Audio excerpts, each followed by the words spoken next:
The story begins with a bus hijacking carried out by a group of masked criminals. One of them points a gun at Iridasu Yuta and demands that he put his hands above his head. Yuta follows the command. The Telesis news station broadcasts the hijacking live, reporting that the armed group is currently heading toward Tokyo.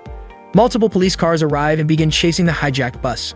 Suddenly, a motorcycle crashes into the side mirror of one of the police cars and speeds past the convoy. A passenger on the bus begs one of the criminals to let him go, offering a large sum of money. However, instead of listening, the criminal fires his weapon, causing the money to fly out the bus window. Hearing the gunshot, the motorcyclist quickly accelerates, closing in on the bus. Meanwhile, Hikita Ito watches the hijacking unfold through the live news broadcast. Sitting beside Yuta is Chichibu Rabara, who seems to be focused on her device. Curious, Yuta asks her what she is doing, but Rabara tells him to be quiet. The person riding the motorcycle is Narujino Mikatan. She manages to get ahead of the bus and blocks its path. As the bus approaches, she launches herself into the air, smashes through the front windshield, and lands inside. Without hesitation, she delivers a powerful kick to one of the criminals, sending him flying out of the bus and crashing onto her motorcycle. Mikatan recites a chant to transform into Strange Juice, squeeze out the wicked soul, to guard the darkened heart. The hero of justice, Strange Juice, has arrived. In an instant, she transforms into a superhero-like figure, leaving Yuta completely stunned. Armed with a staff shaped like a soda straw, she begins her attack. Ito continues watching everything unfold through the news. One of the criminals orders the others to take her down. They all begin firing at Strange Juice, but none of the bullets hit her. She dodges and deflects them effortlessly. Then she leaps into action, striking one of the criminals with her staff and continuing to take out the rest one by one. Rabara yells out, warning that there is still one more criminal behind Strange Juice, the bus driver. Strange Juice manages to stop the driver from stabbing her. As the bus begins to lose control, Yuta jumps from his seat but is thrown backward when the vehicle hits a barrier. Strange Juice also loses her balance. She quickly calls out to Rabara to take the wheel. Rabara is shocked that Strange Juice knows her name but rushes toward the driver's seat anyway. She steps on the brake only to realize it is not working. The bus will not stop. Just then, a voice comes through from Daihatsu Meika, who introduces herself as Pumpkin Chain. Strange Juice expresses her frustration that Pumpkin Chain did not help earlier. Meika explains there was a slight connection issue, but has now been resolved. She says she will stop the bus by activating a tire killer at the toll gate. Strange Juice asks how long it will take. Pumpkin Chain replies, 3 seconds. Strange Juice signals everyone on board to hold on tight. The bus eventually comes to a stop after crashing into the barrier. News reports confirm the bus has finally stopped and wonder if there were any survivors. Thankfully, all passengers make it out safely. Strange Juice even manages to restrain the bus driver. She then returns to her normal form. The front door of the bus cannot be used due to the crash, so Mikatan leads everyone out through the back exit. But as she turns around, someone suddenly points a gun at the back of her head. Just as she suspected, the person behind everything finally steps forward, Teruoka Ryudo. Although Ryudo had stayed seated the whole time, Rabara walks over and asks what he is doing. Without warning, Ryudo strikes Rabara in the stomach with his elbow, knocking her unconscious. He then orders Mikatan to kneel and put her hands behind her head. Mikatan asked what Ryudo was planning to do. Ryudo said the troublemakers had to be eliminated and Mikatan would be the first one he would take out. But as he noticed a mark on the back of her neck, he suddenly stopped talking. Mikatan asked why he was hesitating and not pulling the trigger. Meanwhile, Yuthan woke up and saw Mikatan being held at gunpoint, but his eyes were accidentally drawn toward the waistband of Rabara's underwear. Just when Ryudo was about to shoot, Yuthan activated his powers and slammed into Ryudo, throwing him out of the bus. Both of them fell into the river and Mikatan quickly jumped in to save Yuthan, who was sinking to the bottom. Yuthan later woke up on the riverbank asking if Mikatan was the one who had rescued him. As the wind blew hard, Mikatan's skirt lifted slightly, revealing her underwear. Yuthan accidentally saw it, which instantly made his face blush and caused a nosebleed. He fainted again. Mikatan panicked and tried to wake Yuthan up, but he wouldn't respond. Just then, a strange energy entered Yuthan's body and pushed his spirit out.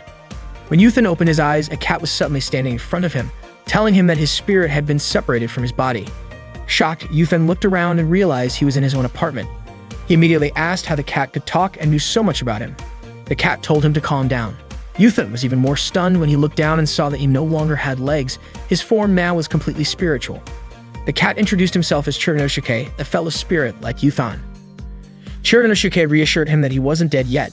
Then he invited Yuthan to watch something on a laptop, but when he turned it on, an awkward cat video accidentally played first.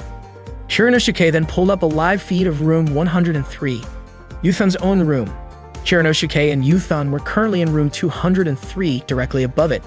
They saw someone walk into the room, and when the camera angle changed, it became clear that the person in room 103 was actually Yuthan's body. Yuthan was shocked to see himself. Chiranosuke explained that this was a Nika live stream from Mekaniko, which meant everything they were seeing was happening in real time. Suddenly, Chiranosuke jumped hard on the floor, and in the video, Yuthan's body reacted to the sound from the room above. Confused, Yuthan tried to understand how this was all possible. He floated through the wall and down the hallway, though he still hadn't fully gotten the hang of his spirit form. He accidentally phased through the floor and ended up in front of room 103. When he tried to go through the door, he was suddenly thrown back. He couldn't understand why he couldn't enter. Chiranosuke explained that it was because of a barrier. There were charms around the room designed to ward off spirits. Frustrated, Yuthan had no idea who would put such things up. Chiranosuke told him that whoever had possessed his body must have placed them. Chiranosuke then explained that Yuthan's body hadn't just been left behind, someone had actually taken it over. As a result, Yuthan's spirit had been forced out. Yuthan was distracted for a moment when he saw Chiranosuke casually sipping sake. Chiranosuke didn't really want to explain why. The important thing, he said, was that Yuthan needed to find something called the Nandala Gondala. Yuthan had no idea what that was, so Chiranosuke explained. It was a sacred book from ancient India, said to contain a hidden ritual to reclaim a body that had been possessed. Yuthan asked where the book was. Chiranosuke replied that it was somewhere in one of the rooms at Korei dorm, but he didn't know exactly which one. He encouraged Yuthan to go find it. Yuthan wasn't entirely convinced about Nandala Gondala, but regardless he had to look for it.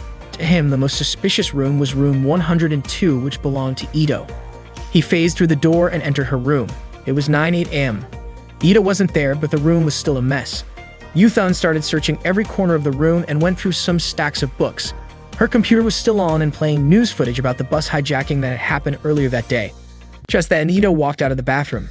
She stretched her arms, and as she did, her shirt lifted slightly, unintentionally revealing her underwear. Yuthan accidentally saw it, gasped in shock, and quickly apologized before turning away in a panic. But since he was a spirit, his body slipped through the wall into the next room. As luck would have it, the person in the next room was wearing a short skirt and happened to be jumping up and down, which once again caused her underwear to become visible to Yuthan. This second unexpected incident triggered a nosebleed, a clear sign that he was overwhelmed. In that moment, he unleashed his full power strong enough to destroy Earth's atmosphere. And as a result, a massive disaster occurred that ended life on the planet. Now floating somewhere in space, Yuthan was completely lost and confused. Chiranosuke appeared and told him there was something important he had forgotten to mention. Whenever Yuthan became too stimulated and lost consciousness, it would cause an asteroid to crash into Earth and wipe out humanity. Yuthan couldn't quite grasp what Chiranosuke meant. Chiranosuke went on to explain that everything had happened because of Yuthan's actions. Every time he saw a girl's underwear, his excitement would reach its limit, unlocking his hidden superhuman abilities. But if he got overly stimulated while already at that peak, the limit would break and he would pass out, which would then trigger the global catastrophe. Yuthan was still unsure how this had anything to do with falling asteroids, but Chiranosuke told him not to overthink it. The point was simple. If Yuthan didn't want humanity to be destroyed, then he had to avoid getting overly stimulated. Chiranosuke urged him to fix what had happened, to go back in time and start over. According to Chiranosuke, spirits weren't bound by the same rules of time or physical form, especially since Yuthan no longer had a body. Yuthan didn't fully understand everything Chiranosuke was saying, but Chiranosuke encouraged him to return to the flow of time and work to create the greatest happiness and a peaceful future. Yuthan was sent back to the exact same moment, 9:08 a.m., right when he had first entered Ito's room. He heard Ito's voice coming from the bathroom. Remembering what happened last time, he quickly turned away and phased into the room next door, room 101, where he saw Mikatan reaching up for a book on a high shelf. She had to jump a few times to grab it, which unintentionally exposed her underwear again. Yuthan quickly turned his head away, doing everything he could to avoid seeing her. He then remembered what he was actually there for, the book. Maybe Mikatan was also looking for Nandala Gondala. Yuthan decided to search under the bed. Unexpectedly, just as he looked under it, Mikatan's face appeared there too. She had also been checking under the bed for her book. Their faces ended up extremely close to each other. This moment reminded Yuthan of what happened 9 months ago when they met for the first time. Back then, they had bumped into each other and dropped all the stuff they were carrying. Mikatan had kindly helped him gather everything up. Seeing Yuthan completely frozen in awe, Mikatan had asked if they had met before. At that moment, Meika, who lived in room 201, mentioned that Mikatan was a member of the idol group She's May, which would explain why Yuthan seemed so captivated by her. That was when they first properly introduced themselves. Meika then asked Mikatan what she had been holding on to so tightly the entire time. It turned out that Mika-tan was holding Yuthan's shorts. She instantly let go of them and apologized. Suddenly, someone knocked on Mika-tan's door from outside. It turned out to be Chichibu Rabura, the resident of room 202, who had come by to borrow some salt.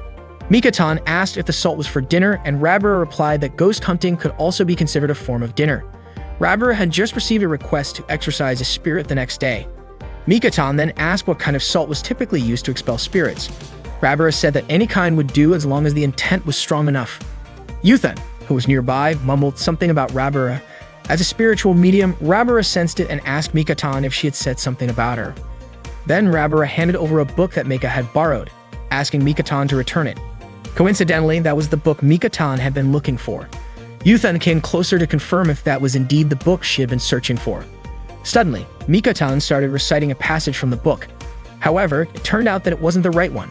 Rabura guessed that maybe the books had been switched by accident. Yuthan headed to Meika's room. Meika was knitting while softly singing to herself. Yuthan spotted a book under the table and tried to grab it, but his hand kept passing through the object.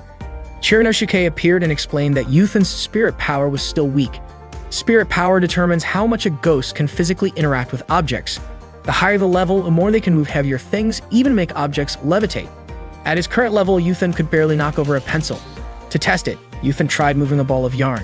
It rolled a bit and fell to the floor, confirming that he was still at the beginner spirit level. Meika picked up the ball of yarn and noticed the book under the table. She must have left it there while cleaning earlier. The book turned out to be a family photo album. Suddenly, a news broadcast appeared, reporting on a crime carried out by the Kyumei groups, suspected to be linked to a recent bus hijacking. At the same time, a specific song started playing, which prompted Meika to hurry out of the room. Rabura was also confused by the signal that came from the music Mika-tan had put on. Meika rushed into Mika-tan's room and said that Kaminishi had escaped. Rabura panicked and dashed out, forgetting the salt. Mika-tan called after her, and Rabura came back just to grab it. The book Mika-tan had been searching for finally showed up. It was near the door all along. It turned out to be a lyrics book. Meika explained that the song was a distress signal. She called out to Strange Juice. Mika-tan quickly got ready and transformed into Strange Juice. Mika-tan began changing into her superhero costume. Yuthan accidentally caught a glimpse of her while she was in the middle of changing and immediately shut his eyes in embarrassment. Now fully suited up, the hero's Strange Juice was ready. Meika, using her alias Pumpkin Chain, invited her to get moving. They passed through a hidden door under the table, which led into a long underground tunnel. Yuthan, still confused about what was going on, decided to follow them through it. They arrived in a large room filled with parked motorcycles. Strange Juice asked Pumpkin Chain what she was holding. It turned out to be a charm she was making for Strange Juice. Though the charm wasn't finished yet, Strange Juice took it anyway and rushed off. Unintentionally, some thread from Pumpkin Chain's outfit got caught on the charm. As Strange Juice sped off on her motorcycle, it pulled the thread and accidentally caused Pumpkin Chain's clothes to unravel. Yuthan was still in disbelief that Mika-tan was actually Strange Juice. Then, by accident, he turned and saw Meika standing there in only her undergarments. The shock triggered a powerful atmospheric reaction that caused another catastrophic explosion, wiping out humanity on Earth once again. One day, Meika, the owner of the Korei boarding house, walked into Rabura's room to ask for the rent. But Rabura, who was drunk at the time, said she couldn't pay it right now. She added that her exorcism business had been slow lately, and worse, people had started calling her a fraud. Meika, realizing that Rabura was going through a tough time, took the sake bottle Rabura was about to drink. Rabura broke down in tears and said everything was falling apart because she didn't have any spiritual powers. Even though she came from a long line of temple priests, she added that she was the only one in her family with tan skin. Meika told her that had nothing to do with anything. Rabura responded by saying ghosts weren't real. Meika casually pointed in a random direction, coincidentally right at Yuthan's spirit, and asked, "Then what's that?" Yuthan froze in shock. Rabura told Meika not to joke around like that. Meika laughed, revealing she was just messing with her. Yuthan was relieved to hear it. For a moment, he had thought Meika could actually see him. Suddenly, a loud scream echoed through the house. Neither of them knew what had happened. Meika quickly rushed downstairs to find out where the noise had come from. She knocked on Ito's door and asked about the sound she had just heard from inside. Ito admitted that the scream was hers. She said she had been feeling suffocated lately, so she screamed to refresh herself. But to Meika, it had sounded more like an animal. Ito laughed and said that couldn't be, especially since keeping pets at Korei House was strictly against the rules. Meika then heard another strange sound and asked about it. Ito said she was feeling itchy. Meika figured the noise could come from Ito scratching herself, which Ito confirmed, saying her skin was extremely dry. Meika noted that if that really was just scratching, it had to be pretty intense, and she started to worry. Ito then said she was just picking at a scab. Meika, being her usual naive self, believed her and commented that the scab must have been huge. The sound came again. This time, Ito claimed a bug had flown into her throat. Meika grew even more concerned, but Ito reassured her that she was fine. Though Meika didn't understand what was going on, she still suggested Ito go see a doctor. Meanwhile, Chiranosuke compared Yuthan's current situation to that of a baby who didn't know when to wake up for milk, when to finish, or when to fall back asleep. Yuthan suspected Chiranosuke was just trying to steer the conversation toward breasts. Chiranosuke explained that the point was that a spirit's time of awareness is unpredictable. Yuthan mentioned that the bus hijacking had happened on the 21st, but now it was the 23rd. He realized he had already lost 2 days. If he could travel back in time again like before, maybe he could fix things. Unfortunately, his current spirit level was too low. Instead of rewinding time, he could only end up landing in the Valley of Space-Time. Chiranosuke handed him a pudding shaped like a pair of hills. He explained that the Valley of Space-Time was like a dip between infinite timelines, like the space between two soft hills. With Yuthan's current level, even if he landed somewhere near the edge, he would just slide all the way down to the bottom. Chiranosuke used the pudding to help explain the concept visually. Yuthan got annoyed and asked why everything had to be explained with that kind of metaphor. Chiranosuke, unfazed, turned to his computer to show another video. But, as usual, the first clip that popped up was of cats behaving strangely. Yuthan was visibly irritated and suspected that Chiranosuke had shown it on purpose. They turned their attention back to the live feed from Yuthan's room. His physical body was opening a box. Chiranosuke was convinced there was something suspicious inside. But Yuthan wasn't concerned about the box, he only cared about who had taken over his body. Chiranosuke stated that whoever had taken it must be a spirit, otherwise there's no way they could have possessed it. Yuthan knew what he had to do, find the Nambala Gondola book. Once he found it, everything could be fixed. Chiranosuke tried to bring up the subject of breasts again, but this time Yuthan lost his patience and scolded him. Meiko was watching TV when a commercial came on about a book called The Science of Joy, which she had already purchased. The book claimed to use techniques developed by NASA to help people overcome various life challenges. Meanwhile, Rabara was playing with her turtle when she received a message from someone asking if she was a psychic.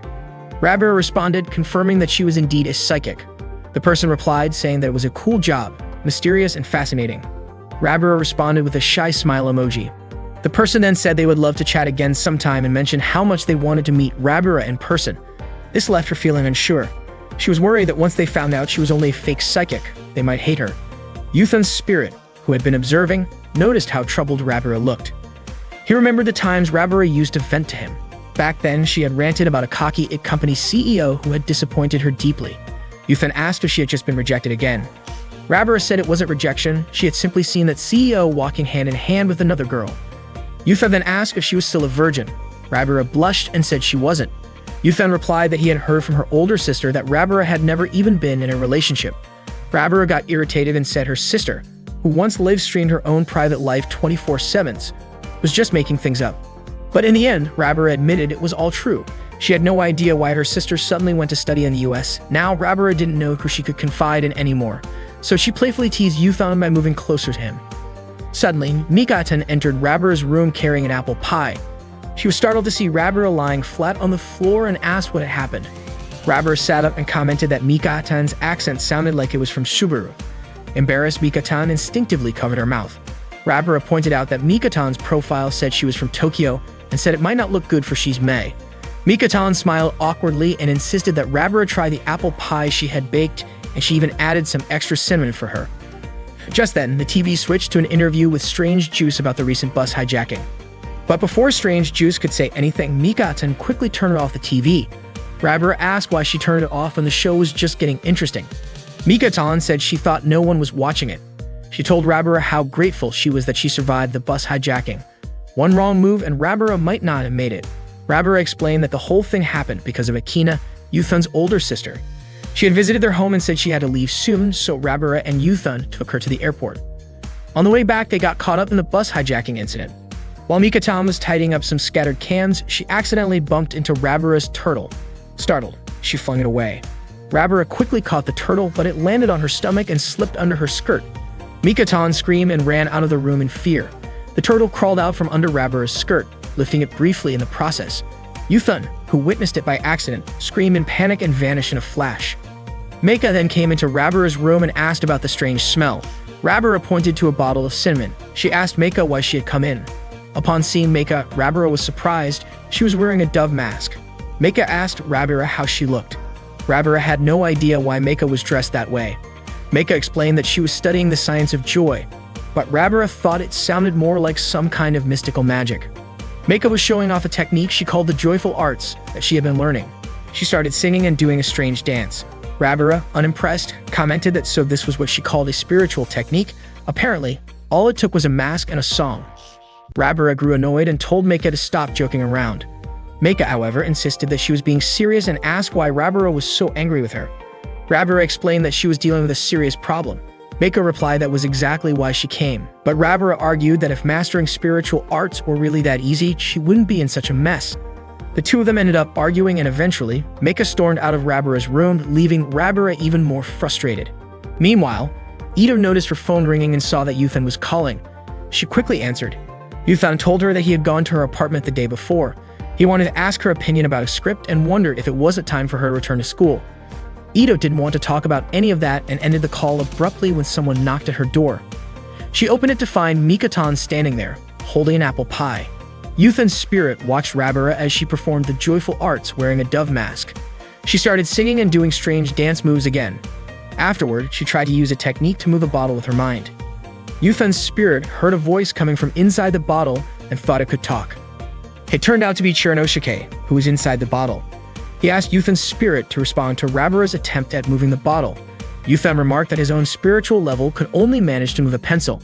Chiranosuke explained that the room was currently filled with cinnamon particles, which could enhance spiritual power in a big way. Yuthan didn't really understand the logic behind it, but Chiranosuke encouraged him to give it a try anyway. Frustrated, Rabira threw off her dove mask, realizing that playing around with spiritual arts was not something to take lightly. Yuthan's spirit gave it a shot and tried to move the bottle, but it suddenly shattered. His spiritual level had now reached an advanced stage. Both he and Rabira were shocked by what had just happened. Back at the apartment, Mikatan invited Ito to try the pie she had made. Ito asked if Mikatan had promised to leave right after dropping it off, but instead Mikatan insisted on eating it together. Ito felt annoyed since that hadn't been part of the plan.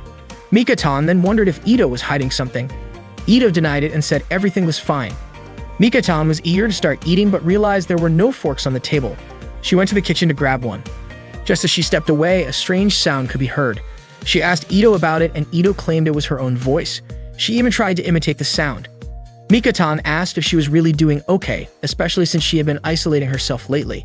Mikatan suggested she get outside and enjoy some sunlight. The strange sound happened again and Ito mimicked it once more, clearly trying to throw Mikatan off. Mikatan started to worry that something was off with Ito mentally or emotionally. Ito reassured her that she was fine and mentioned that she had even gone out earlier. Mikatan then tried to help tidy up Ito's hair, which was a complete mess. As she searched for a comb, she noticed something odd.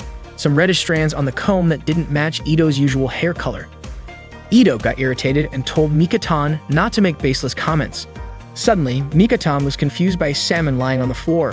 Ito, without hesitation, devoured it. Mikatan was startled by how strangely Ito ate. But Ito explained that this was just how people in her family usually ate fish. Mikatan was startled again when she noticed something strange on Ito's back. Ito claimed it was just from scratching herself, but the shape of it seemed really unusual to Mikatan.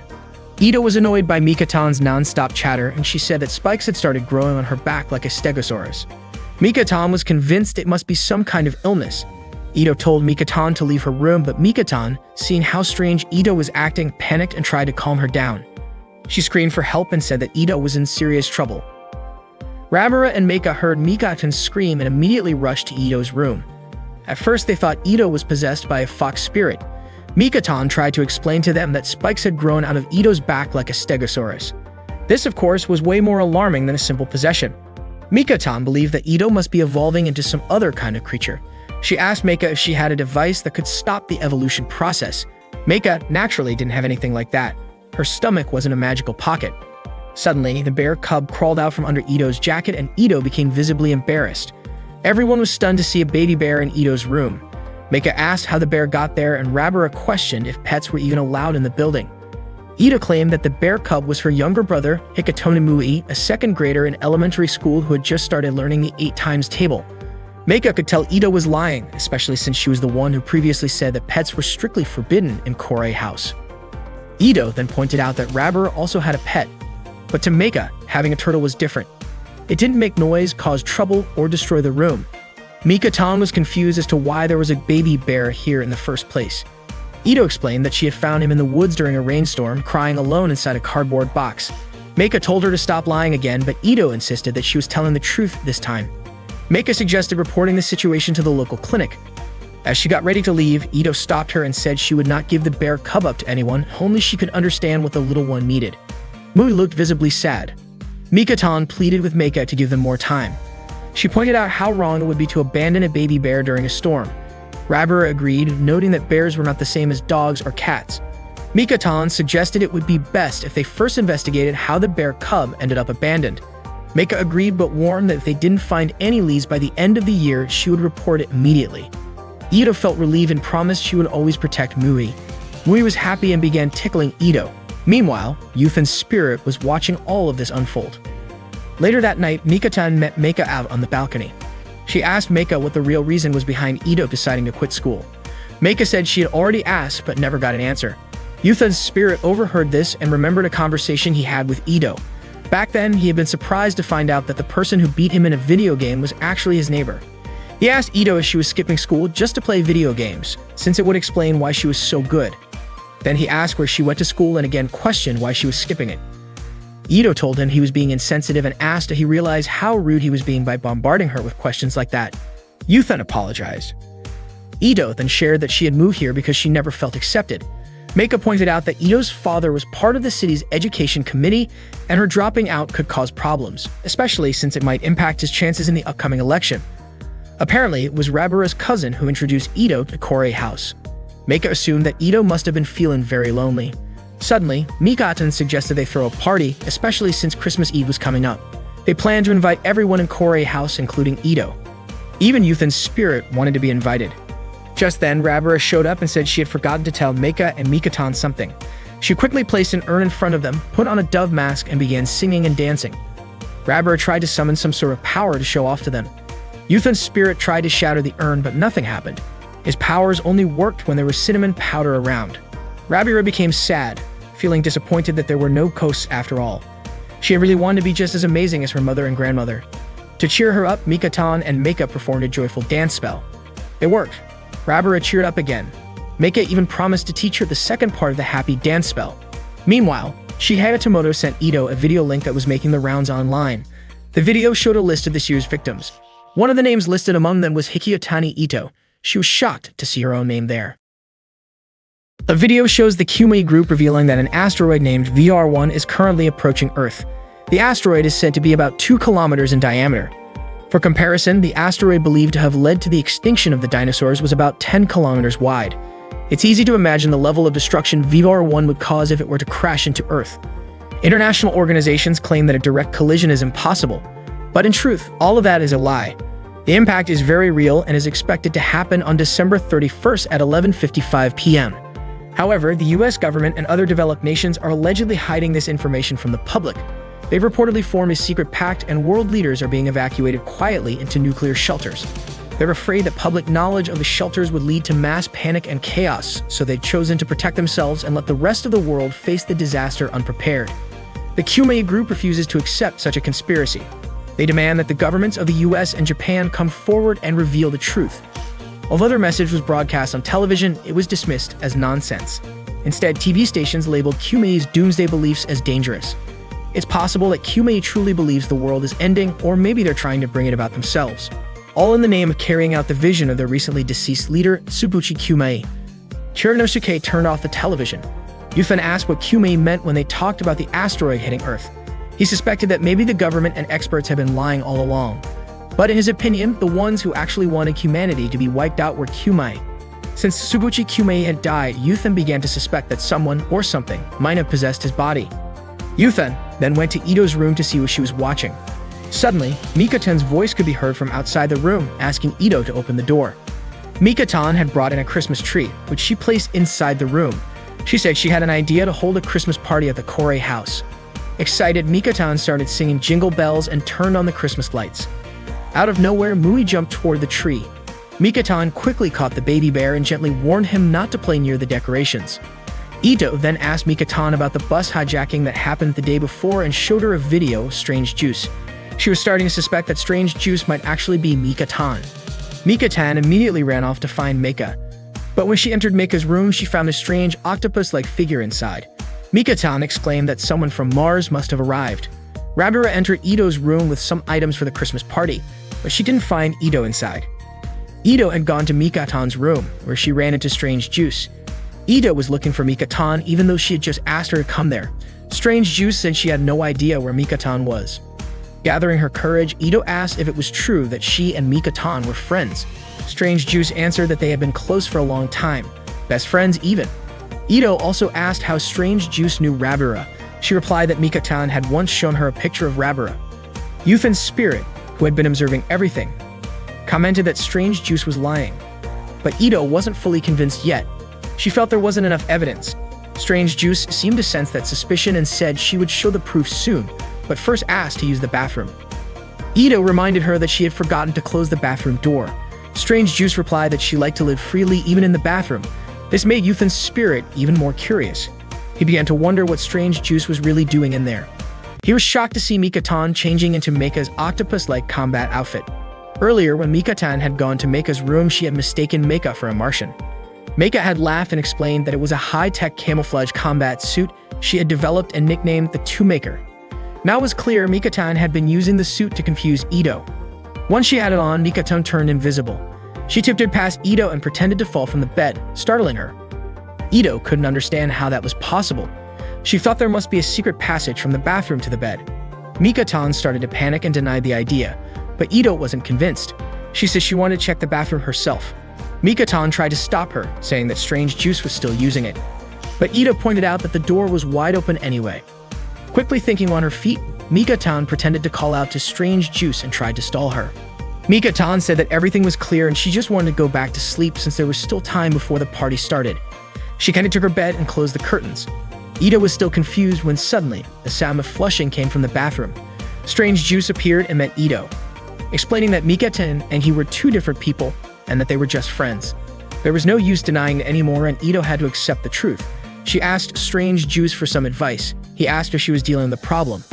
Before Ito could even explain, a scream was heard from the room next door. They quickly rushed over and were shocked to find Rabura being held hostage by a man dressed in a robot costume. He was threatening her with a knife. Rabura begged her friends to help her. Mika-tan asked who the man was and suddenly, Mui leaped out of Ito's arms, growling at the stranger. The man demanded that Ito hand Mui over. Just as the man was about to strike with his knife, something stopped his arm and twisted it back. Yuthan's spirit instantly realized that it had to be Two-Maker's doing. Meika, who was inside Two-Maker, gave an order to Strange Juice to attack immediately. Strange Juice charged at the man and kicked him hard, knocking him down. He demanded that the man show his face, but was taken aback when he saw a turtle in a very strange and inappropriate spot. The turtle suddenly moved in a way that caused the man to react and regain his strength. He then punched Strange Juice and kicked him so hard that he was thrown out of the room. The man intentionally stomped on a milk box, revealing Two-Maker's camouflage. He landed a hit on Two-Maker, which left Meika unable to move the body. The man raised his knife again to stab Two-Maker, but Mui jumped in the way and bit him, causing the man to get wounded in the stomach. Blood came out of Mui's stomach instead, sending Ito into a panic. She immediately held the little bear in her arms, but the man insisted that Mui's injury was minor and demanded that Ito hand it over. Yuthan's spirit noticed a bracelet with a Kumei symbol on the man's wrist. Just then, Rabura threw a bottle of cinnamon powder, but the man smashed it with his knife, scattering cinnamon all over. Rabura stepped in to block him. Things were getting dangerous. Chirinosuke told Yuthan that it was time to use his spiritual power. The cinnamon that Rabura had thrown would have a mysterious effect that boosts Yuthan's spiritual strength. Yuthan immediately attacked and bit the man while Rabura watched in disbelief. Mui regained consciousness and bit the man again, but this time he got caught and was locked inside a cage. The man quickly ran away. Yuthan tried to chase him, but couldn't catch up, especially since there was no cinnamon outside. He didn't know what to do next. Suddenly, a masked hero stood in his way. He introduced himself as a super-powered savior named Miyazawa Kenji. The man just saw Kenji as another weirdo. Kenji tried to attack. The man knocked him down with just one touch and even slapped him. Yuthan couldn't understand what Kenji was capable of, and both Rabura and Ito thought he was pretty weak. Kenji explained that he wasn't feeling well, possibly due to a stiff neck from sleeping in a bad position.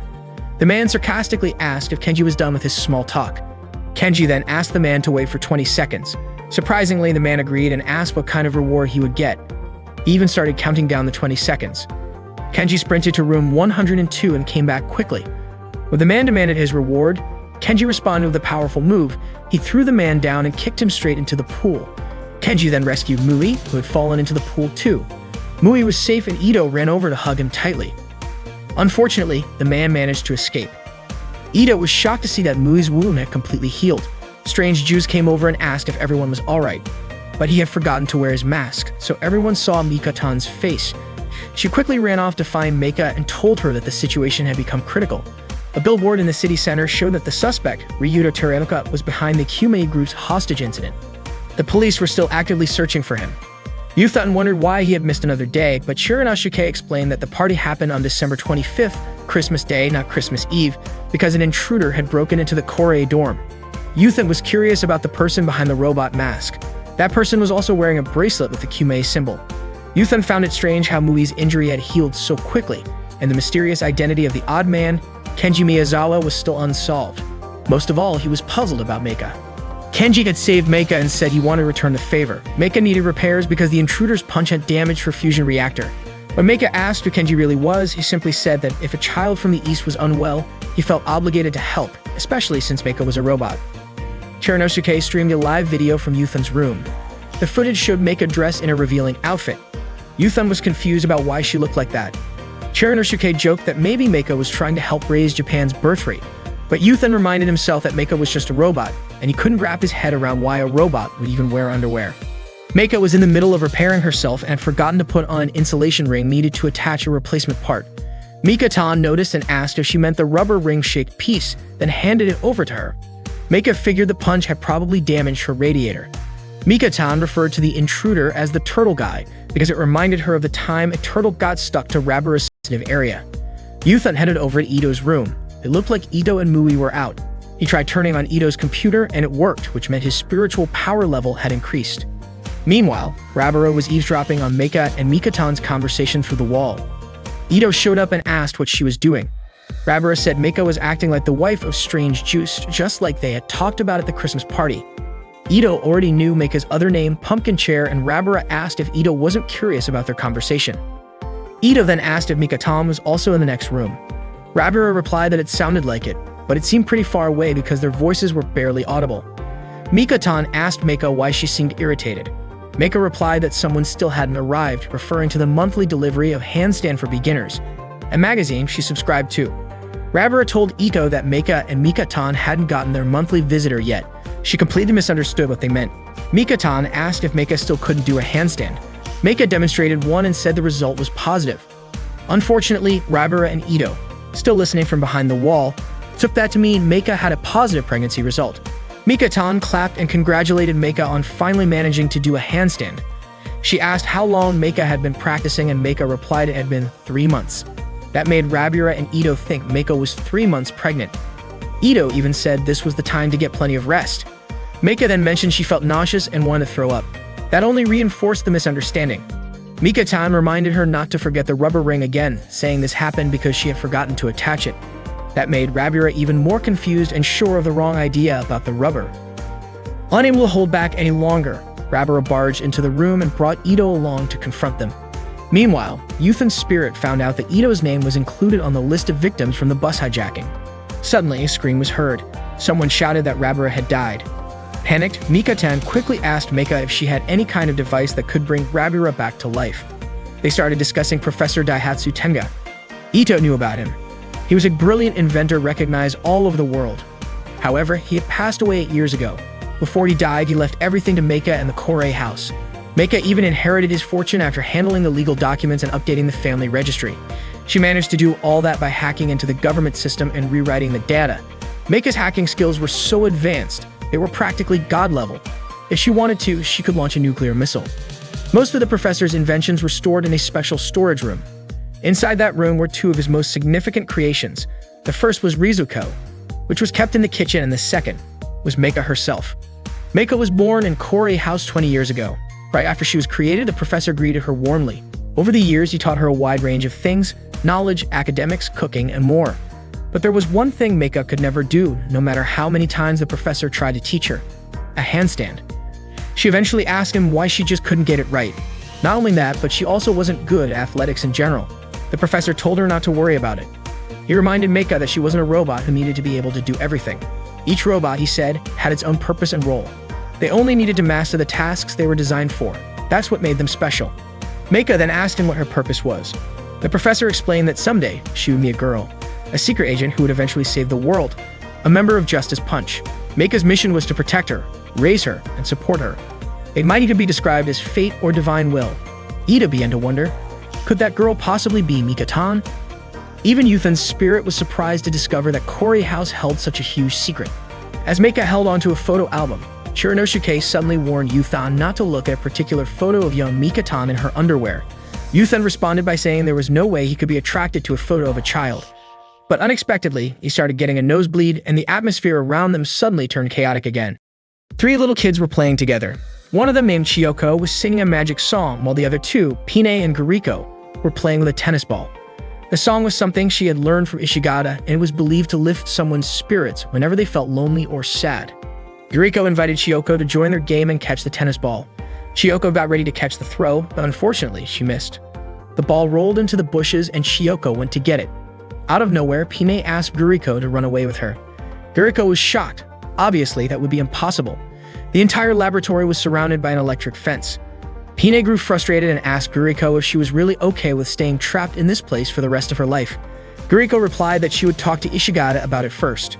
Meanwhile, Rabara was having a conversation with Ito. She told her that Gliese was actually an alien from the planet Gliese 832c. Ito thought Rabara might have lost her mind. But Rabara insisted she wasn't crazy and said that Gliese would be coming to their apartment. Ito asked Rabara if she had met Gliese in person. Rabara admitted she had only seen his photo. Out of concern for how she might come across, Rabara decided to leave a male doll in Ito's room, worried that Gliese might think she was weird if he saw it in her own room. Rabara thanked her and left the doll there, even though Ito never agreed to it. A breaking news report came on stating that a young woman had been found collapsed and injured in her apartment earlier that morning. Not long after, it was confirmed that she had passed away. The body was identified as Meiko Shoro, a 17-year-old high school student who had apparently fallen from her apartment. Yuthan recognized the name. He had seen it on the list of victims from the video. It turned out that the names on that list were people who were going to be killed, which meant it was some kind of premeditated crime. That also meant Ito might be in danger. Chiranosuke figured Ito probably didn't know anything about this yet. Yuthan really wanted to warn her, but he didn't know how. According to Chiranosuke, the quickest way was to possess someone's body. Yuthan had never heard of doing something like that before. Chiranosuke explained that Yuthan wouldn't be able to possess anyone until he reached a certain spiritual level, and there were specific rules about how possession worked. Chiranosuke pulled up a video on his laptop to explain. At first, it seemed like he had opened a girl's swim meet clip by mistake, but that wasn't what he meant to show. The first rule of possession was that it wouldn't work if the person's consciousness was too strong, unless the spirit's level was high enough. To raise that level, Yuthan would need to use cinnamon. The second rule was that possession usually only worked if the target had a matching spiritual wavelength and also had potential as a spirit medium. Chiranosuke told Yuthan to spread the cinnamon and try to possess Rabara. Yuthan headed to Mika-tan's room where Mika-tan, Ito, and Meiko were talking. Mika-tan showed them an email from Gliese asking about Rabara. Meika had gotten a similar message. Mika-tan wasn't sure how to respond. Ito suggested they ask Rabara directly. Yuthan began searching for the cinnamon powder. He opened a drawer and found it. Now the only thing left was getting Rabara into the room. The 3 of them decided to go talk to her together. Along the way, they jokingly called Gliese a guy who lacked courage. Yuthan discreetly moved the bottle of cinnamon and slipped it into Mika-tan's pocket. When they arrived at Rabara's room, they were surprised to find her in revealing clothes cleaning her room. Rabara was busy and told them to come back later. Mika-tan approached her anyway, and Yuthan quickly moved the bottle of cinnamon out of Mika-tan's pocket. As he did, it accidentally caused her clothes to lift slightly and her underwear briefly showed. Yuthan immediately shut his eyes in embarrassment. The bottle hit the floor and broke, sending cinnamon powder all over the room.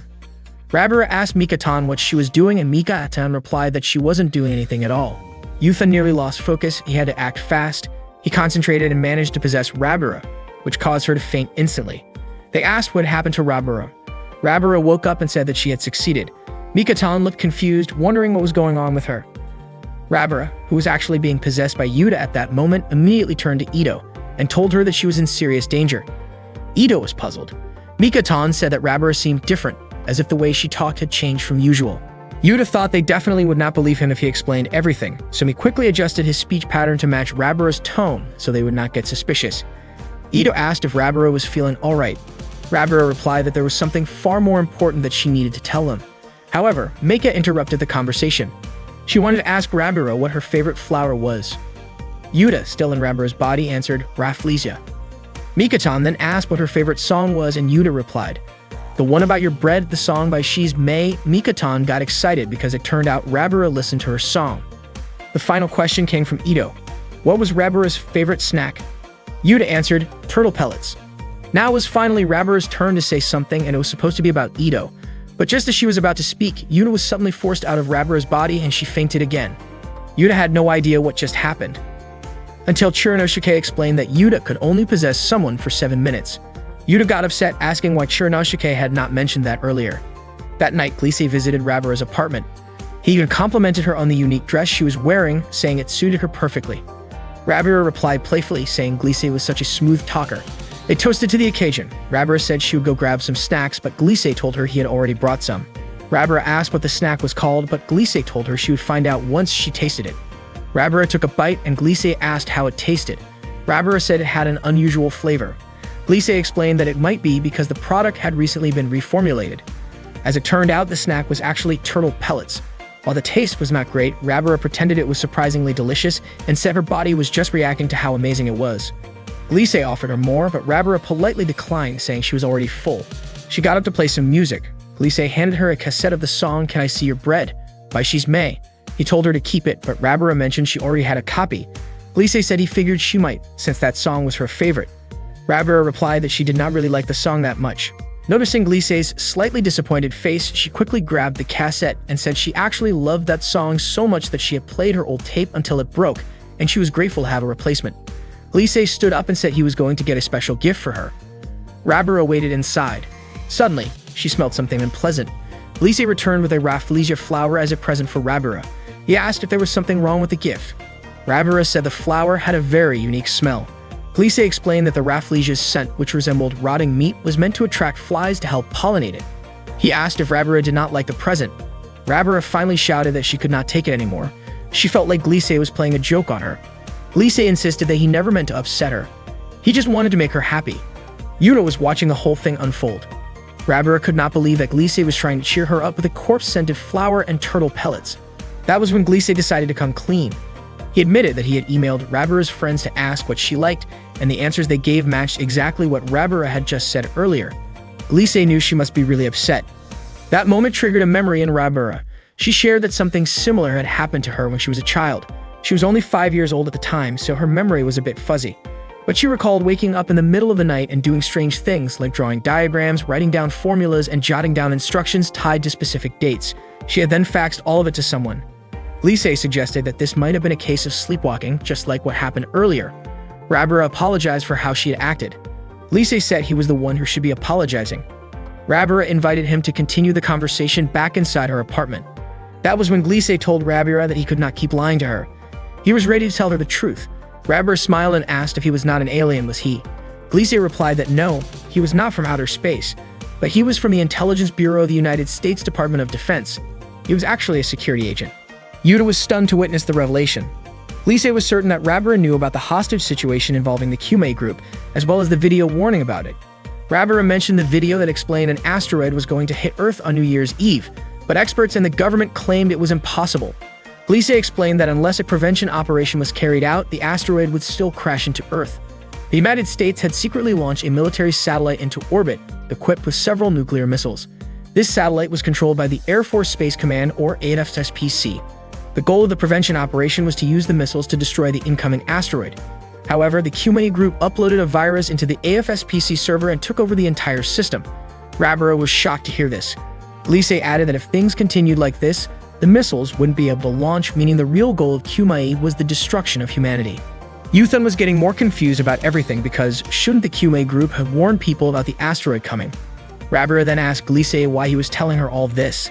Gliese explained that the Kyumei virus was extremely advanced, something ordinary people couldn't hack, but there was one genius hacker who could. That person was Daihatsu Meika. No one on Earth could remove the virus like Meika could. That was why he had been in contact with her multiple times. Rabara understood that Gliese was trying to use this to his advantage. She got annoyed and asked if Gliese really thought he could get close to Meika just because he was dating her. Gliese begged Rabara not to misunderstand, insisting he was genuinely interested in her. But Rabara was already too angry and questioned Gliese, who had promised to make her happy. She told him not to toy with her feelings. Suddenly, Kenji appeared from the rooftop and said that Gliese was someone who liked to fool around. Gliese asked who Kenji really was. Kenji then asked Gliese if there was an atmosphere in outer space, wanting to hear Glise's opinion. Gliese ran away immediately, with Kenji chasing after him. Gliese managed to jump and land safely, while Kenji fell into the plants below. Kenji used his clam bomb remove and successfully kicked Gliese into the pond. Rabara shouted and threw a Rafflesia flower at Kenji before rushing to help Gliese. She told Gliese to get away while he still could. Rabara warned that if Kenji was serious, he could unleash a lot of power and urged Gliese to run as fast as possible.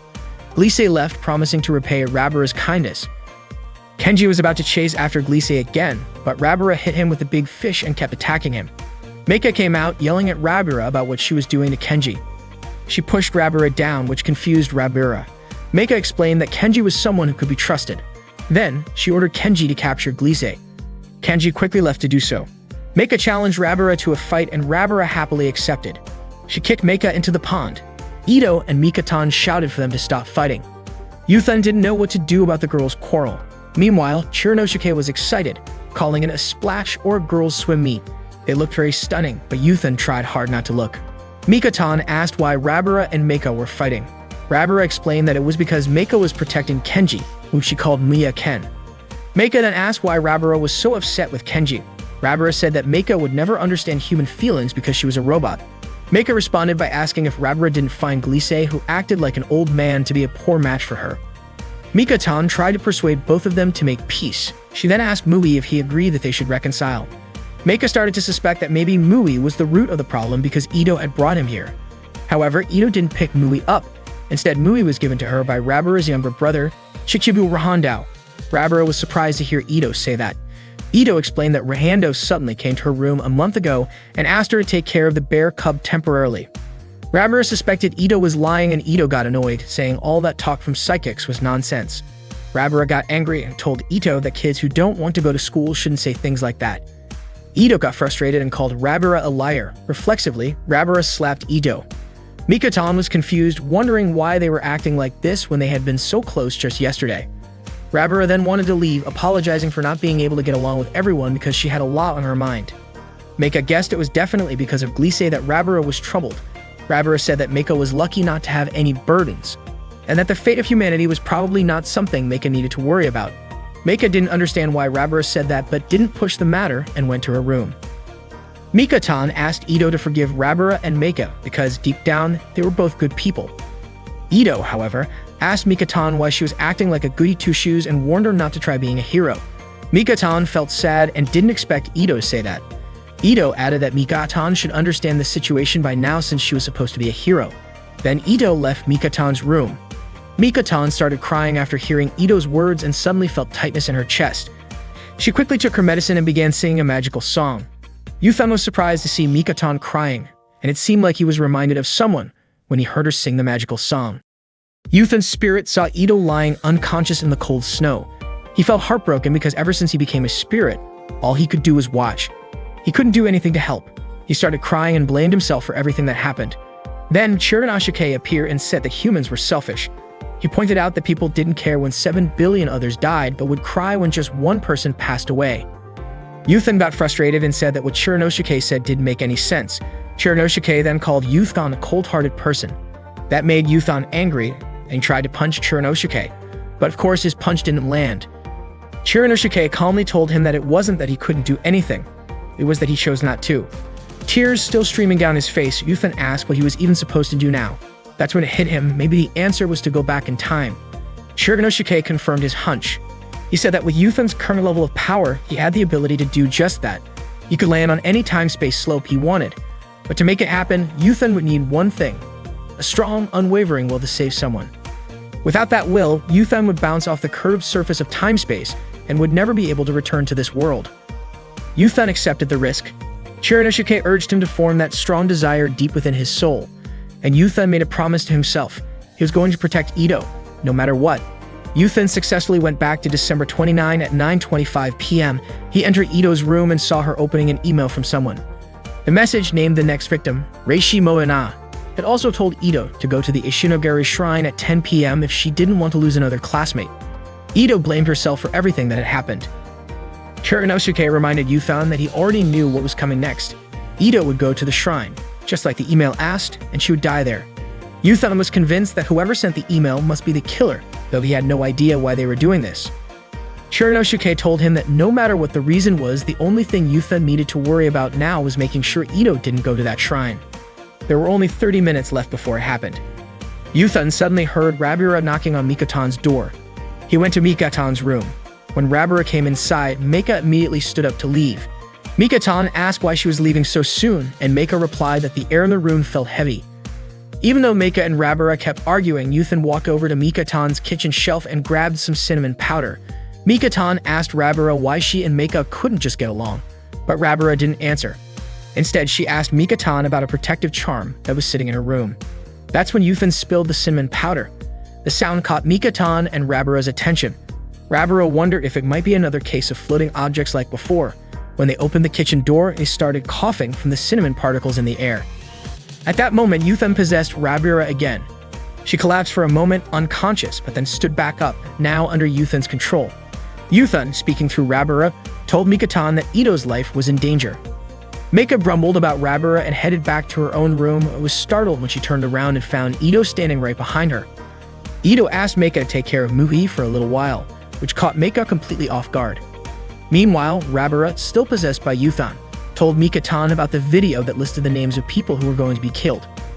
Mikatan said they should hurry and go to Ito's room right away. But before they could, Yuthan's time inside Rabura's body ran out and his spirit was forced to leave her. Rabura fell down and landed on her chest, then rolled around in pain. Meanwhile, Mikatan ran into Ito on the stairs and asked where she was going, but Ito didn't answer. Instead, Ito asked Mikatan not to get in her way. Mikatan refused and told her that she had seen the video and knew about the email. Ito ran onto the balcony, with Mikatan chasing after her. Ito begged Mikatan not to come any closer. She said that no matter what happened, she would still go because everything was her fault. 2 of her friends had died because of her.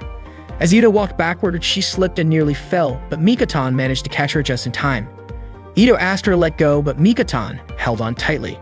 She kept insisting that Ito must not go to the shrine. Ito told her not to interfere, but Mikatan started crying, saying that it was her business, because Ito was a precious friend to her. Touched by Mikatan's tears, Ito softened. Later, Mikatan gently dried Ito's hair while singing a song. Ito asked what song she was singing. Mikatan told her it was a magic song that always cheered her up, something she had learned from someone named Ishigata. Curious, Ito asked who Ishigata was. Mikatan explained that Ishigata was a researcher at a place called Yuba Lab, where Mikatan had been born and raised. The lab studied things like genetics. There, Mikatan wasn't alone. 2 other children, a boy and a girl, had grown up alongside her. They had always been close and helped her a lot. Back then, Chioko had been captured to be used in an experiment. Yuriko and Pine saw what was happening. Pine stepped in, demanding Chioko's release, but the researcher refused, saying that the children had the ability called eubification, that they had never used it. The only way to find out the truth, he said, was to open their heads and examine their brains. Pine got angry and tried to fight back, but the researcher knocked her down with a kick, causing her to fall and hit her head.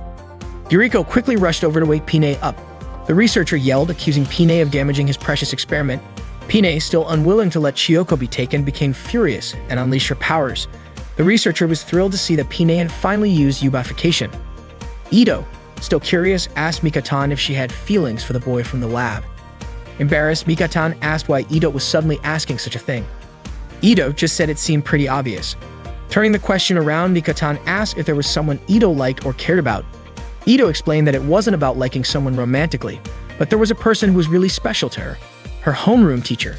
Even though he was a teacher, he felt more like a good friend. One night, it was late after school, and her homeroom teacher offered to give her a ride home because he was worried about her safety. But one of her classmates saw them. The next day, no one at school would speak to Ito. It turned out that there was a student who had a crush on the teacher, and she happened to be one of the most influential students at school. From then on, things started going downhill. The bullying escalated quickly. Ito lost count of how many times she had to buy new school slippers. Her textbooks and notebooks kept getting ruined to the point where she had to throw them away and start over. During PE class, she had to wear her sportswear all day because someone had stolen her skirt. Even her underwear went missing during swimming lessons. As awful as all that was, it didn't stop there. One day, Moana stuck gum in Ito's hair, and then she and her friends cut off Ito's long hair until it was very short. That was the moment Ito decided to stop going to school. Despite all of this, her homeroom teacher continued to be kind to her. Mika-tan asked if she had ever reported what happened to her teacher. Ito said no, she didn't want to be a burden to him. That's when the video was made, the one that listed the names of the victims. Ito was the one who created it. The names written in it were the same people who had bullied her. Ito only wanted to scare them a little, so she uploaded the video online. However, the name Ito that appeared at the end of the video wasn't added by her.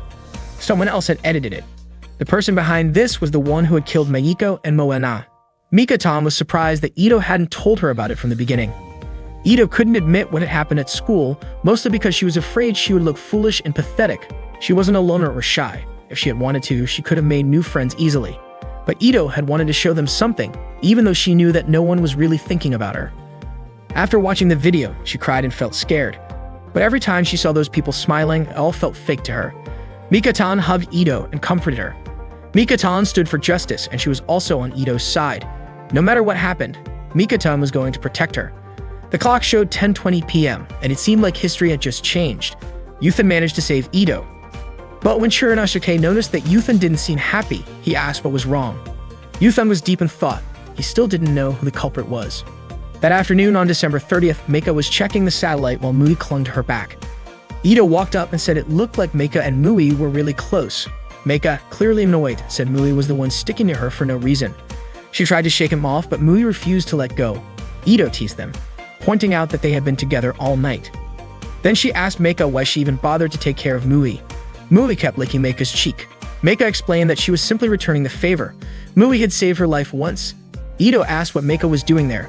Meika explained that she had detected interference in the satellite connection and came to investigate. Then Meika asked Ito what she was doing there. Ito said she had actually come to get Mui, but changed her mind and left.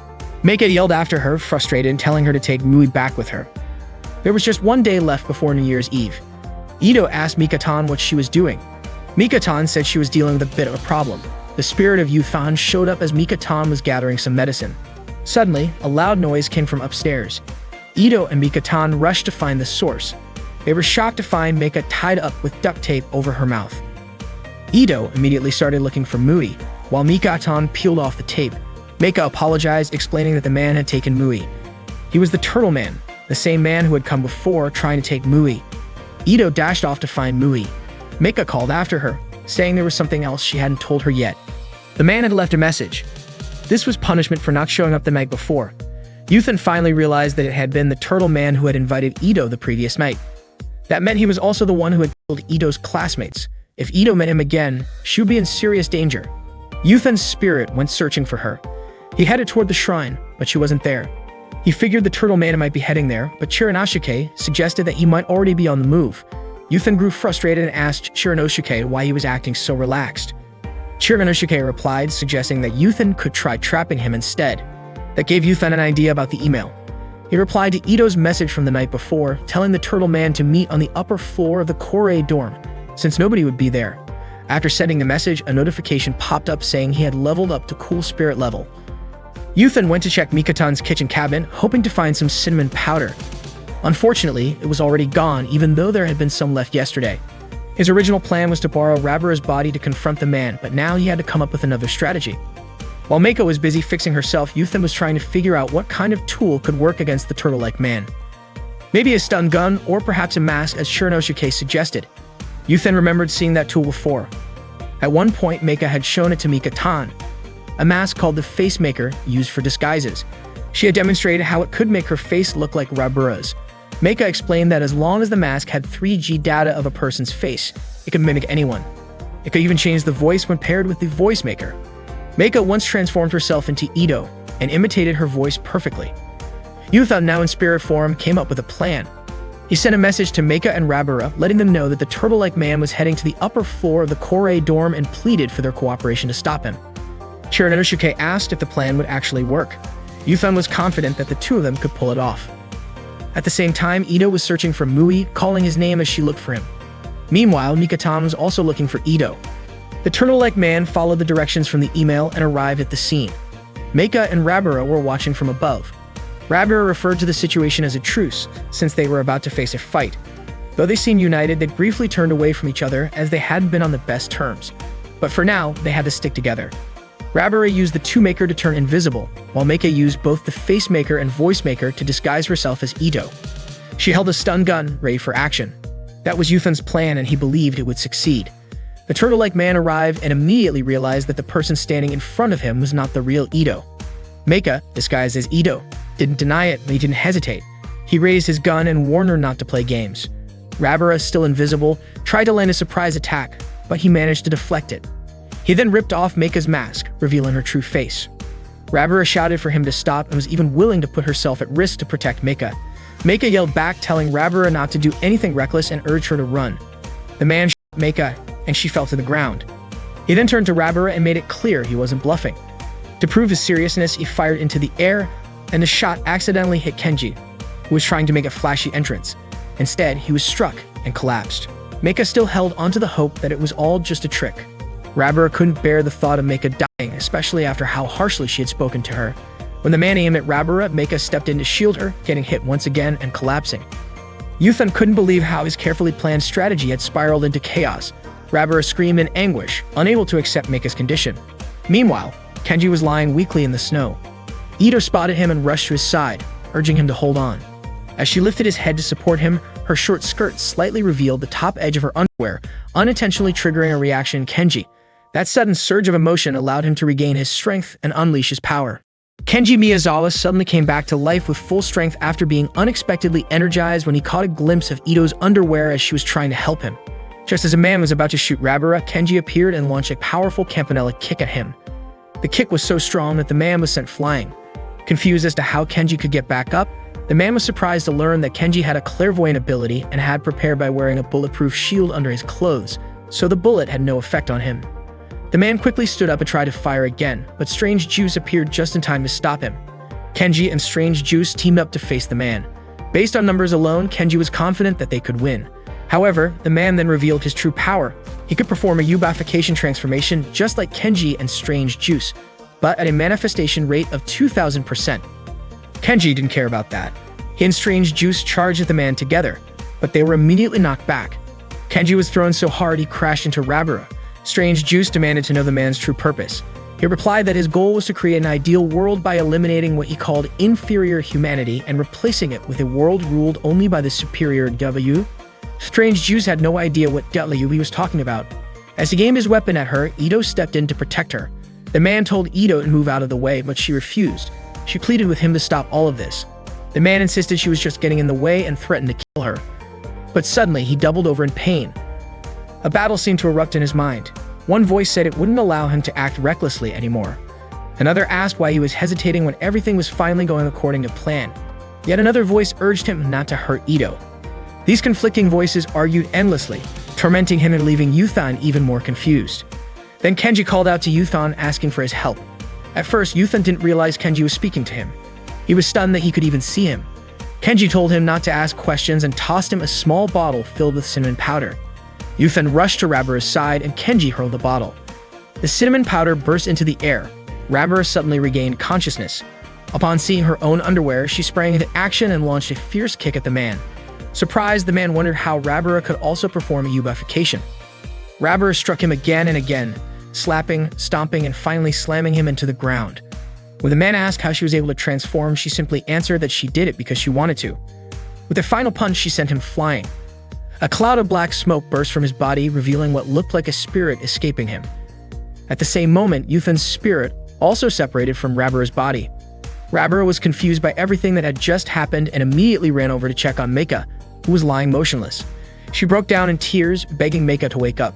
Meika slowly opened her eyes and asked why Rabara was crying so much, which only made Rabara sob louder. Meanwhile, Mui approached Ito, and she wrapped her arms around him in relief. Now it was time to reveal the man behind the mask. Strange Juice removed it, and everyone was shocked. Underneath the costume was Tomoto Chihaya, their high school homeroom teacher. Meika couldn't believe a teacher would do something like that. Chihaya admitted he had done everything because he had deep feelings for Ito. Everyone was stunned, and Ito herself didn't know what to say. Blinded by love, Chihaya had edited the video and sent the email to Ito.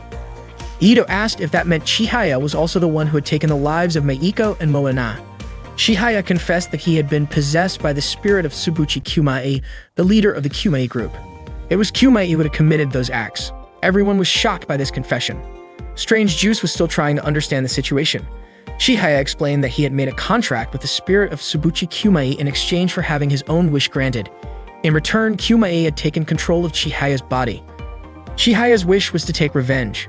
He already knew that Ito had been harassed at school, and he could not forgive those who did it. Even though he was destined to be with Ito, their classmates kept getting in the way. When Ito asked what he was talking about, Chihaya told her not to hide her feelings. He also said that he knew she loved him, and in return for her love, he punished them. According to him, it was a test of love, and he wondered if he was wrong to do it. Meika got chills hearing Chihaya say that. Rabara then said that the spirit of Tsubuchi Kyumai must have been inside Chihaya's body. But Chihaya denied it, saying that Kyumei's body was no longer of any use to him. Meika understood that this was the result of yubification, more precisely, yubiminchification. When someone was infected by a virus called the Hercules virus, the body would undergo an epigenetic effect that triggered gene switches. This would lead to a change in body composition and allow the person to gain strength beyond their normal physical limits. However, that power could not last forever. Usually, there was a limiter, and the condition when that limiter disappeared was what they called yubification. It carried a massive risk. Repeated use could lead to severe damage, growth suppression, and even death. That was what had happened to Tsubuchi Kyumai. The little bear was created to regenerate his body. With this exceptional regenerative ability, he could avoid death and survive routine yubification. Ito was upset and called Chihaya disgusting. Chihaya then asked why she still refused to be honest. Yet one last request. He did not want her to die, but Ito kicked Chihaya in the head and told him to stop messing around. She also called him a perverted teacher and said she no longer believed anything he said, even if he was being possessed by a spirit. To her, he was just talking nonsense. She told him straight up that he was annoying. The new year finally came. Mikatan, Meika, Rabara, Ito, and Mui celebrated with Nagashi Soba. Rabara complained about having to celebrate with Nagashi Soba. Mikatan pointed out that Soba was a New Year tradition. But Rabara argued that the real issue was doing Nagashi in the middle of winter. It did not fit the season.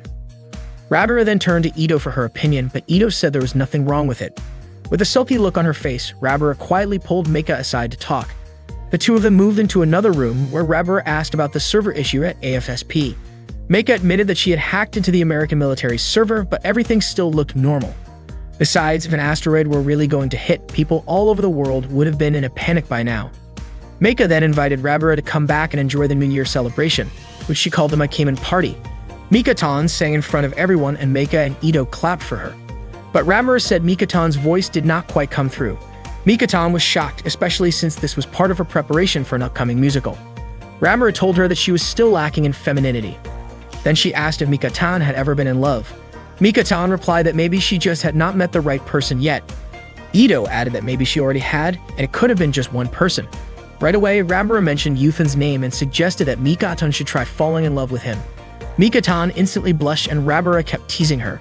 Mikatan denied it, flustered. Out of nowhere, Meika said that despite how Yuthan looked, he was actually a girl. Everyone was shocked and hoped Meika was just joking. But Meika explained that biologically, Yuthan was female. She had kept it a secret all this time because it was such a sensitive issue in society. His real name was Iridasu Yu, and Yuthan was a nickname Meika had come up with for him. Rabara asked where Yuthan was since Mikatan had already invited him earlier. She wondered if this might be Mikatan's chance to get closer to him. Ito approached Meika and asked if she had any other secrets or something like that. Ito was curious about Meika and Mikatan's past. Meika then shared a bit of her history with Mikatan. It happened 8 years ago during the summer. On a rainy night, Meika met Mikatan, who was crying in front of her apartment that had just burned down. Meika introduced herself as a robot who came to shelter, raise, and support Mikatan. Mikatan had managed to escape from a certain facility thanks to the help of someone named Ishigata. But their location was discovered and Ishigata had to draw the pursuers away. Because of that, Meika decided to take Mikatan far from Tokyo. They boarded a train heading north and their final stop was a remote mountain area in Omori. They rented an old cabin and started living there. In order to unlock the power hidden inside her, Meika trained her every day. The results finally showed when Mikatan turned 13. One day, while out shopping, she managed to defeat some bullies who were bothering her. After that, she started taking action wherever she could, catching bad guys one by one.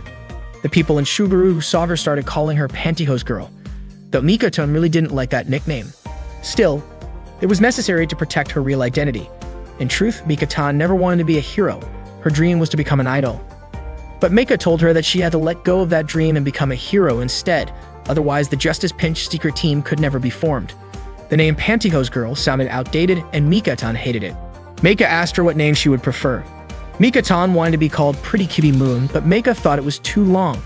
Still, Mika didn't want to hear any excuses. Mika-tan was destined to be a hero, and there was no running away from it. She gave Mika-tan a brand new costume, and from that moment on, Mika-tan would fight against evil in Tokyo under the name Strange Juice. Ida realized that was the reason why Mika came to the Korei house. Even so, both Mika and Mika-tan were considering putting an end to the whole hero thing, because Mika-tan was a yubification user. Ito grew worried about Mika-tan's physical condition. Mika felt regretful for not noticing sooner, even though they had always been together. Mika-tan and Rabura had just returned from checking Yuthan's room, but he wasn't there. It seemed like he had gone somewhere. Mika then suggested that they go ahead and start the party. She showed them some fireworks they could light up together. They set off the fireworks and celebrated New Year's Eve. Sadly, Yuthan's spirit could only watch from the sidelines. Once they ran out of fireworks, Mika said she still had a giant rocket firework. Rabura was curious. She didn't think there were fireworks that big here.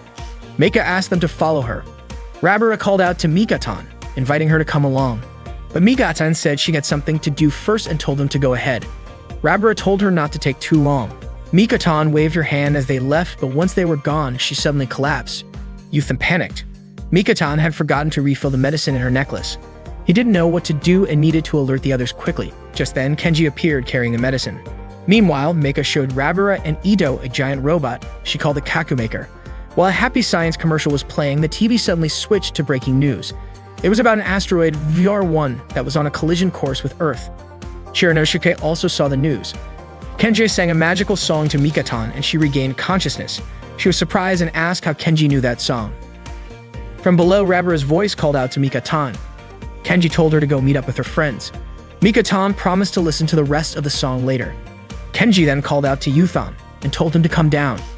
Yuthan asked how Kenji could even see him. Kenji pointed to the sky, showing Yuthan the asteroid that was now heading toward Earth. Yuthan couldn't understand how things had ended up like this, especially since Mika had said there was nothing strange going on with the AFSPC server. And the Kyume group, the ones trying to create W, shouldn't have been finished yet either. Kenji told him he would understand everything once he got back to his body. That only frustrated Yuthan more. Before he could return, he had to find the Nandala Gondala book. Kenji tossed him the book, but when Yuthan opened it, he found just a single word written inside, U-turn. Yuthan thought Kenji was messing with him and assumed the book was a fake. Annoyed, he pointed out that there was only one word in it, but Kenji told him the meaning was exactly what it looked like. That's when Yuthan finally realized it meant going back to the past. Kenji asked him, back to when exactly? Yuthan chose to return to the time before everything had started, December 21st. But Kenji said that wasn't enough. To actually travel back, Yuthan would need something more, a powerful desire to save someone. Kenji then removed his mask, revealing that the body he had been using all this time was actually Yuthan's. He told Yuthan that this version of the future wasn't right. It was a future that should never have happened. He asked Yuthan to change it. Kenji admitted that he had failed in his mission. He had tried so many times but kept making the same mistake. Still, he was ready to hand over all his hopes to Yuthan, because Yuthan also carried everyone else's hopes. He told Yuthan to wish from the deepest part of his heart. If the desire was strong enough, it would give him the strength to change destiny and rewrite history. Yuthan gave it his all.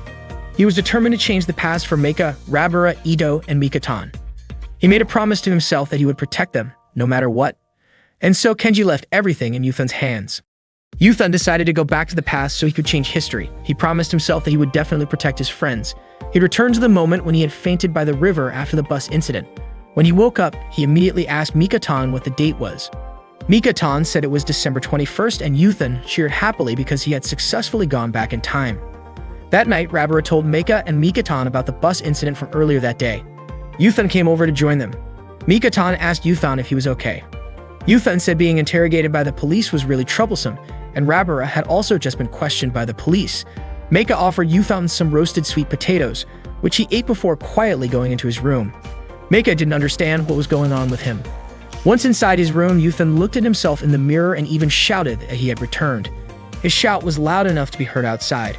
Mika thought his voice was probably due to stress from trauma. Yuthan was very happy, but he knew now was not the time to celebrate. With only 10 days left until New Year's, he started thinking about what he needed to do. First, he planned to write down all the events that were going to happen. On December 23rd, the Joyful Science event and the appearance of Mui. December 24th was the day Tomoda Chihaya, the Turtle Man, attacked. Miyazawa Kenji appeared, and Yuthan fell asleep, missing the Christmas party. On December 26th, Meika's secret as a robot was revealed. December 27th had Glise's visit and another attack by Miyazawa Kenji. On December 29th, Ida was in danger, and on December 30th, Yuthan faced the Turtle Man again. Finally, on December 31st, there was Mikima's party and an asteroid hitting Earth. The important dates were December 24th and 27th, because on those days, Tomoda Chihaya attacked and Glise visited the Korei guest house. Both of those people must know something important, but just thinking about it wouldn't solve anything. Yuthan had to move fast and find them. Suddenly, Chiranosuke appeared and struck Yuthan, sending his body flying. Yuthan was upset and confused about why Chiranosuke was doing this. He also wondered how he could still see Chiranosuke after returning to his body. This happened because Yuthan's spiritual level remained the same, like his soul was still training. Yuthan asked what kind of kick Chiranosuke had just used. It turned out that the kick was a warning. Chiranosuke gave Yuthan a few rules. Rule number 1, Yuthan was not allowed to change history without his permission. Rule number 2, Yuthan must not tell anyone the truth. If the secret got out, the plan would fail, just like Kenji before, whom Yuthan had seen on the rooftop, was actually Yuthan himself from the future. It would still be a problem if he became the next Kenji. Yuthan was still confused about everything. Chiranosuke explained by comparing it to a train running on tracks for the future. If the train kept going, it would reach the worst-case scenario, the asteroid hitting Earth on New Year's Eve. Kenji stopped at that point, but Yuthan had to make it to New Year's Eve without the asteroid hitting. Waiting for him, there was a happy and peaceful future. Leading the world to that future was the main goal of the Human Preservation Project. The plan was to prevent the asteroid from coming to protect humanity from extinction. Yuthan was tasked with not failing this project under any circumstances. This was his destiny. That was why when a spirit saw human underwear, humanity would face extinction. A disembodied spirit was like an egg without a shell, fragile, easily hurt, and sensitive to all kinds of stimuli. If the spirit got excited again, it would be struck by a massive burst of energy, and the body would die. Yuthan would experience something called technobreak. That was the connection between underwear and human extinction. If the spirit saw underwear repeatedly, the person carrying out the project would disappear, and the asteroid would end up hitting Earth. Yuthan asked how he could avoid failure. Chiranosuke then gave him guidance. Chiranosuke instructed Yuthan to place many talismans around his room. Yuthan then asked if that was all, wondering whether repeating the same actions as before would just lead to the same outcome. However, Chiranosuke reassured Yuthan to trust him. With this setup, the Nikoniko Live encoder would run automatically. Chiranosuke also took out the sacred book called Nandala Gondala. When Yuthan opened the book, he fell silent. Chiranosuke asked if Yuthan had forgotten what was written inside. Yuthan remembered the word was U-turn, but he didn't want to write it down because it felt like admitting defeat. He planned to use the book only if he failed, but this time he was confident he wouldn't, so he didn't need to write it. A knock sounded at the door and Yuthan quickly opened it. Mikaton appeared, surprised to see many talismans stuck all over the room. Yuthan explained that they were just part of the room's interior design. He then asked why Mikaton had come to see him. Mikaton said there was a kanji character in a manuscript she didn't understand. She stepped closer to Yuthan and showed him the kanji written in her book. Yuthan suggested that it might mean meeting, unexpected encounter, or chance crossing paths. Mikaton complimented Yuthan on his knowledge. Yuthan asked why she was asking him. At that moment, Chiranosuke appeared and said that Yuthan was not paying attention. He added that Mikaton had come to check on Yuthan's condition. She also knew about the incidents on the bus and by the river. She basically knew everything. Yuthan got annoyed and told Chiranosuke to be quiet. Mikaton thought Yuthan was yelling at her, but actually he hadn't said anything to her all along. Mikaton then thanked Yuthan for teaching her and left right away. Not long after, Meika opened Yuthan's door and handed him a bottle with a drink. She knew Yuthan was exhausted. The drink was a special blend made by Meika herself, designed to boost nutrition when the body is tired. She called it the Genki Maker. However, to Yuthan, the drink looked like poison. Meika joked that fighting poison with poison was exactly what it was, so it must be poison. She then asked if the book Yuthan was holding was Mikaton's lyric manuscript. Yuthan confirmed it was hers and said he had forgotten to bring it back. Meika took the book, promising to return it to Mikaton. Yuthan sat back down, but suddenly he heard a commotion upstairs. He recalled that moment when Chiranosuke showed the Nikoniko Live video to Yuthan's spirit. So that was how everything had unfolded. Yuthan kept thinking about what his next move should be. He remembered that his spirit couldn't handle the stimulus from seeing underwear lines, so he needed to act quickly to prevent that from happening again. Yuthan went to Ito's room and noticed that his spirit had already entered. Ito, who had just been in the bathroom, was about to come out to get shampoo. Yuthan knew this was a bad situation, so he tried to hold the bathroom door shut. Ito struggled to open the door and ended up forcefully breaking it down.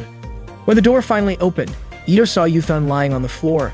Yuthan was shocked to see Ito's underwear lines, and Ito got angry. She threw things at Yuthan and called him a pervert. Yuthan ran into Mikotan's room. At that moment, Mikotan was hopping up and down, trying to reach a book on the top shelf, her lyrics book. Yuthan quickly bumped into Mikotan to prevent his spirit from seeing her underwear. Meanwhile, Rabara was asking Meika for some salt, but Meika had run out. So Meika planned to ask Mikotan for some salt instead. Hearing this, Meika handed Mikotan's book to Rabara for safekeeping. When Yuthan bumped into Mikotan, his hand accidentally landed on her chest. Ito woke up startled and immediately pushed Yuthan away. Yuthan's spirit saw this and shouted at him to return to his body. Yuthan then ran down the hall and accidentally collided with Rabara. He apologized and went back to his room. His spirit tried to follow him, but when it reached the door, it was pushed back by a charm inside Yuthan's room.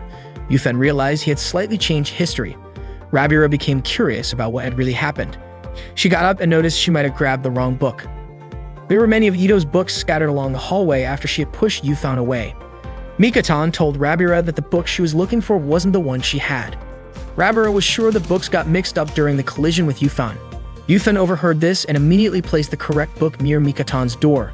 Now Yuthan understood the details of what had happened. On December 22nd, Yuthan had traveled far but got no results. He couldn't get into Kumei's gang headquarters because of the police and reporters there, and he couldn't find Tomoda Chihaya either. Yuthan called Rabura and asked if she was going to have dinner. Rabura was surprised because it was only 4:30 p.m. and wondered why he asked. Yuthan changed his question and asked if she was going ghost hunting. Rabura was shocked and wondered how he knew about that. Yuthan got nervous and said he wanted to ask her something, specifically how to contact Lise. Rabura was also surprised that he knew about Lise. Suddenly, a man walked past them. Yuthan recognized him as Tomoda Chihaya, Ito's homeroom teacher, who glanced back at him. Yuthan called out his name and ran after him. Tomoda didn't understand why Yuthan was chasing him, but just as he was about to catch him, Chiriganosuke appeared and kicked Yuthan away. Chiriganosuke reminded Yuthan not to change history without his permission. He explained that cooperation among the inhabitants was necessary for the human preservation project. Chiriganosuke asked Yuthan to recall past events about the Joy Science movie, the reveal of Meika and Mikotan's identities, and all the fights. Each of those moments brought them closer together, which was crucial for the project.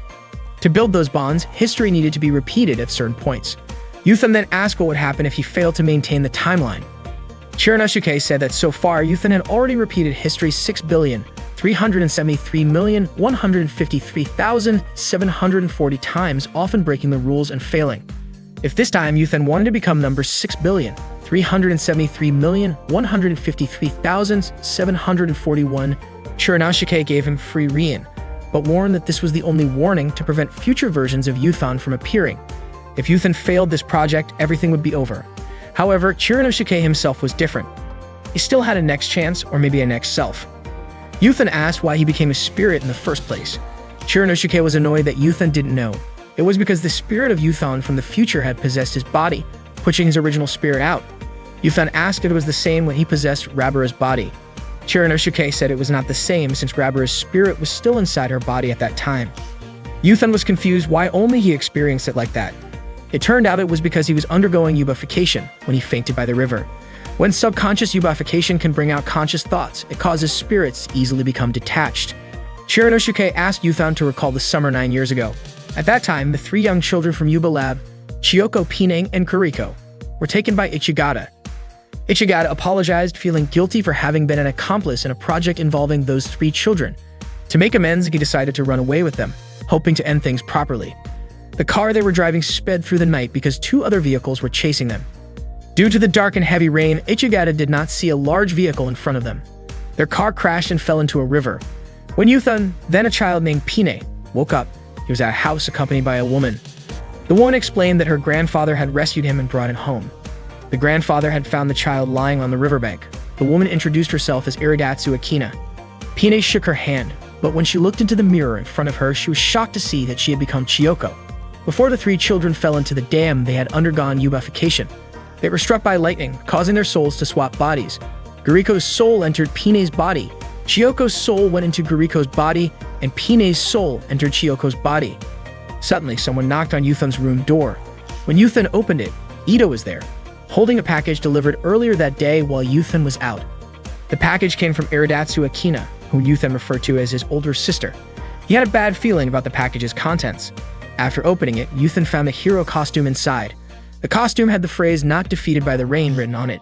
This costume was the one he would later wear when becoming Miyazawa Kenji.